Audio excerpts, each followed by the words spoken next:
спины у оленей. Линейки называют. Так пойдет? Пойдет.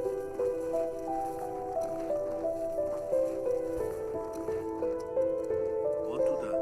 Вот хорошо. А где опять Алексей? Давай не будем его The ждать. vast and unforgiving reaches of the Arctic, where winter temperatures often fall to 50-degree Celsius and the wind never stops whispering across the endless tundra, the lives of northern nomadic women unfold with extraordinary resilience.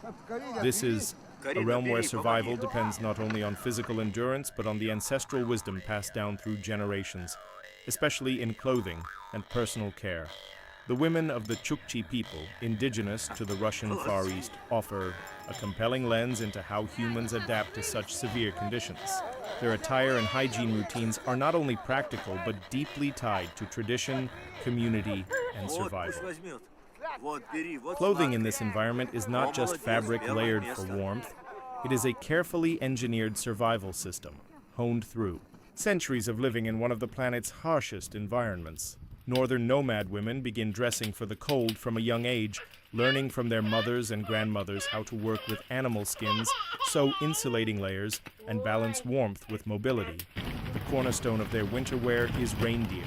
Hide, soft, breathable, yet exceptionally warm. Unlike modern synthetic fabrics, reindeer fur has a unique structure with hollow hairs that trap body heat effectively. A typical outfit worn by a Chukchi woman in 50-degree C consists of multiple layers, starting with an inner shirt made from soft animal skin worn fur side inward. This is followed by heavier layers of tanned reindeer hide, also with fur facing inwards. The outermost layer, often called a koli, is made of thicker skin with fur facing outward to repel wind and snow. These garments are handmade, often stitched, with sinew thread, which doesn't freeze or snap like conventional thread.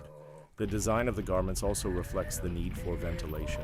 If too tightly sealed, perspiration can freeze inside the clothing, becoming dangerous. So ventilation slits, layered hoods, and loose cuffs are integrated into the design. Boots, or tobasa, are made from reindeer leg skin, lined with moss or dry grass to absorb sweat and keep feet dry. Gloves are triple layered, an inner skin glove, a thicker mitten, and an outer shell. Hoods, often rimmed with wolf or wolverine fur, form a protective halo around the face, trapping warmth while preventing frostbite. The aesthetic element is not ignored.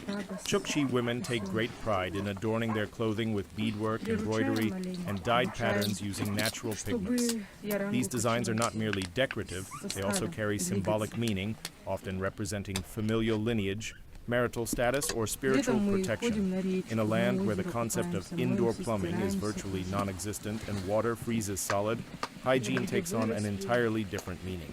Bathing as it's commonly understood in warmer climates is impossible during winter months. Instead, Chukchi hygiene practices are based on natural materials, intelligent routines, and an intimate understanding of the human body in extreme cold. 4. Personal hygiene, moss, and dried lichen are used as absorbent materials. These are changed frequently and sometimes infused with aromatic herbs or animal fats for mild antiseptic effect. Women clean their hands and faces with snow, not just out of necessity, but because the dry, abrasive texture removes oils and dirt gently without needing water. In summer months, bathing in rivers is common, but in the frozen depths of winter, heat from fire-warmed stones and steam is the substitute. The use of the yaranga, or the Chukchi's traditional tent-like home, plays a significant role in maintaining warmth and cleanliness. At the center of the yaranga is a hearth, typically fueled by reindeer fat or wood if available. This central source of heat dries clothing, warms food, and allows for basic hygiene rituals. Women often steam their faces with heated stones and bundled herbs, creating a localized sauna effect that cleanses the skin and improves circulation. In the absence of commercial hygiene products, traditional substitutes reign. Chewing aromatic roots, applying animal fat as skin balm, and using natural scrub materials like fish skin or bone ash are part of daily or weekly routines. Dental care involves chewing twigs from certain Arctic shrubs that contain antimicrobial properties. Hair is rarely washed during winter, but is regularly brushed with carved bone combs and treated with reindeer fat or seal oil to prevent dryness and breakage. Childcare and elderly care are seamlessly integrated into these routines. Mothers, teach daughters how to maintain cleanliness without water, how to identify infections early, and how to use traditional remedies. Hygiene is not just personal, it is communal. Items are shared, but there are rituals for purification and fire-based sterilization that have been in practice for generations. Interestingly, despite their limited access to what the modern world would consider essential sanitary infrastructure, the Chukchi and other northern nomads often maintain a remarkably high standard of health, especially when they follow traditional practices without Western substitutes. Once exposed to processed foods, alcohol, or manufactured materials not suited for their climate, rates of infection and disease increase, proving the deep compatibility between indigenous lifestyle and its environment. There is also a spiritual dimension. Cleanliness is linked to clarity of thought, strength, and readiness for the challenges of nature. Before long journeys or hunts, women and men undergo purification routines, not necessarily to remove visible dirt, but to reset mentally and physically. Clean fur, a scrubbed face, a refreshed mind, these are all part of preparing for survival. As global temperatures rise and modernization creeps into even the most remote communities, these traditional ways of dressing and keeping clean face threats from imported fabrics, Western hygiene norms, and collapsing animal populations. Yet many Chukchi women continue to pass on their knowledge, keeping their culture alive in stitched seams and snow-rubbed faces. What they wear and how they live is not just about survival, it is a living archive of human ingenuity and resilience. Against 50-degree winds and the silence of the Arctic, Chukchi women stand not only clothed in fur but wrapped in centuries of wisdom.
Trash,